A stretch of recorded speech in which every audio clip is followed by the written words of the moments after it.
The calling of Samuel. Have you ever wondered how God calls us? What if, in the silence of the night, a voice echoed calling your name? That's exactly what happened to Samuel.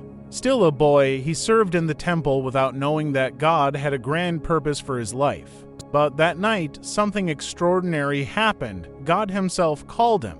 At first, he didn't recognize the voice, just as many times we don't recognize the signs that God gives us. But when he finally heard and responded, his life changed forever. And today, could it be that God is also calling us, but we are too distracted to hear?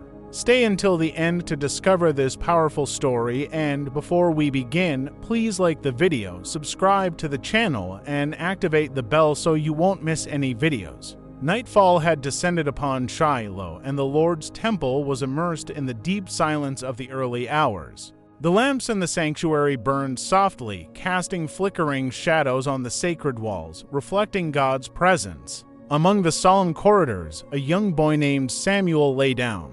He was still a child, but his life was already dedicated to serving God. Since he was very young, his mother, Hannah, had entrusted him to the priest Eli, fulfilling the promise she made to the Lord. Samuel grew up there, surrounded by rituals, prayers, and the constant presence of the sacred. However, at that time, visions and words from the Lord were rare. The people of Israel lived in days of spiritual darkness, and even the priests had strayed from true reverence to the Most High God. People followed their own ways, far from divine commandments, and only a few still sought to hear the voice of the Lord.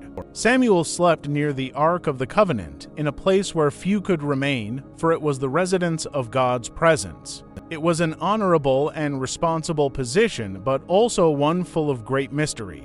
The Ark was a symbol of the covenant between God and his people, a tangible reminder of the alliance that had guided Israel through the wilderness. For Samuel, it was a place of safety and intimacy, but also one of ignorance. He didn't yet know the voice of the Lord, nor did he understand that he was about to experience something that would transform his destiny. This detail reminds us how often we are in God's presence without even realizing or recognizing the magnitude of his work in our lives.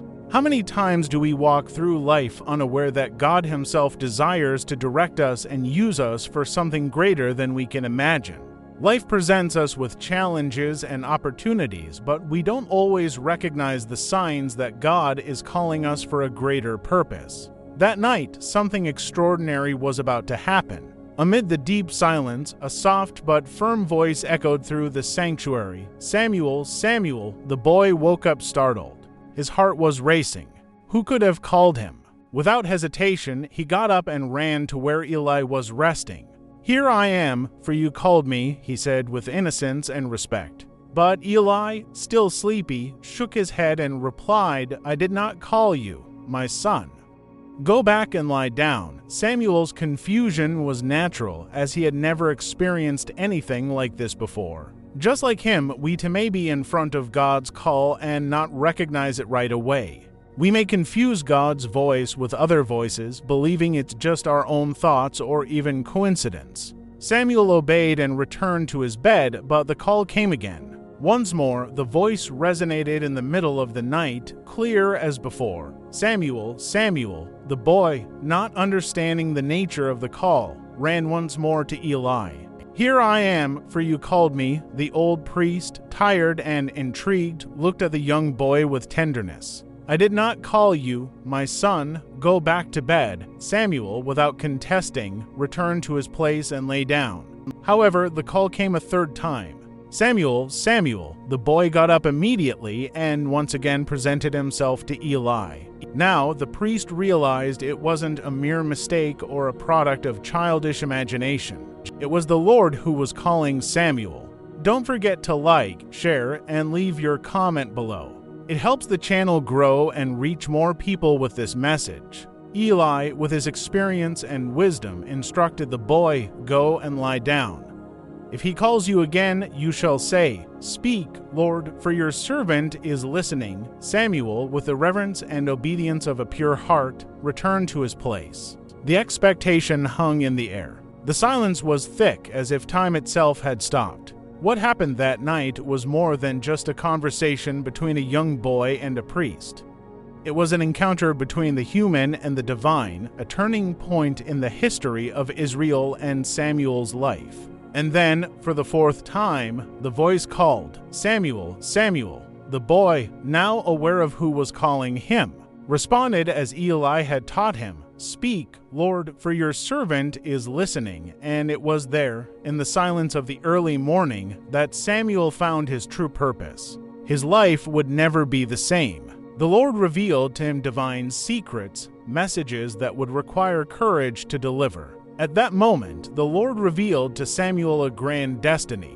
God told him about Israel's future and the judgment that would come upon Eli's house, whose sons had strayed from the Lord's ways and corrupted the priesthood with their evil practices. It was a harsh message for a boy, but God chose Samuel to be his spokesperson. The young boy stood there, absorbing each word, knowing that nothing would ever be the same. The weight of the revelation was immense. He had not only heard God's voice, but also received a divine mission, a calling that would shape his existence and impact an entire nation. What happens when God entrusts us with a mission bigger than our own understanding?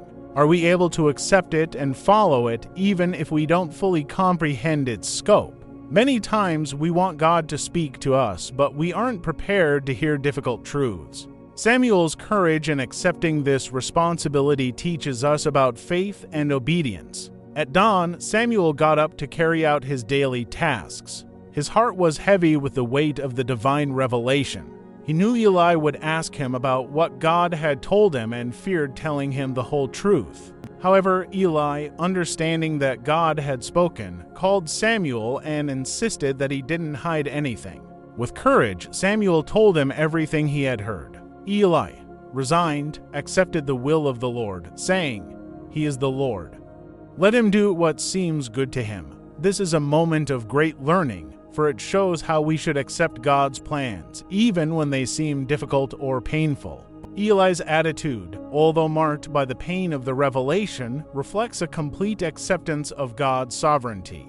Many times, obedience to God is uncomfortable, but it is in surrendering to His will that we find true peace. From that day on, Samuel was no longer just a boy serving in the temple. He had been called by God to be a prophet, to be the voice of the Most High amidst a people who had gone astray. Samuel's calling marks a turning point in Israel's history. He not only became a spiritual leader, but was also the instrument God used to anoint kings and bring divine guidance to the nation. He grew in stature and wisdom, and the Lord was with him.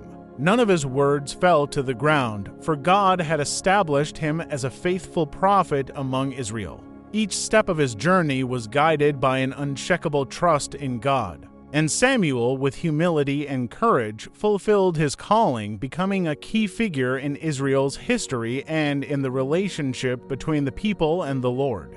His voice was heard by all, and his judgments were wise and just. He became a beacon of light for a lost nation, guiding Israel through times of crisis and change. The story of Samuel teaches us that God's call is not always clear at first, but it is a process of discovery.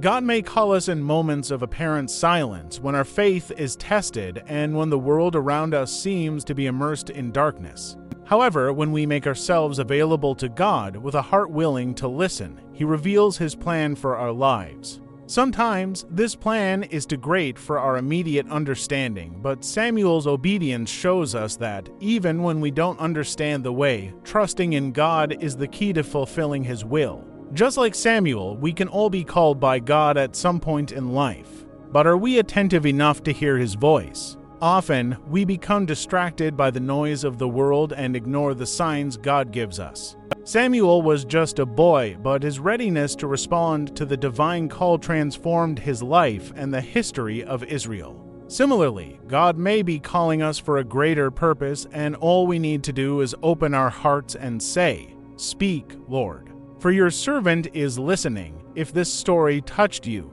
leave your comment below. Share this video with someone who needs to hear this message and help us spread God's word. And of course, don't forget to like, subscribe to the channel, and activate the bell so you won't miss the next videos. May God bless you, and see you next time.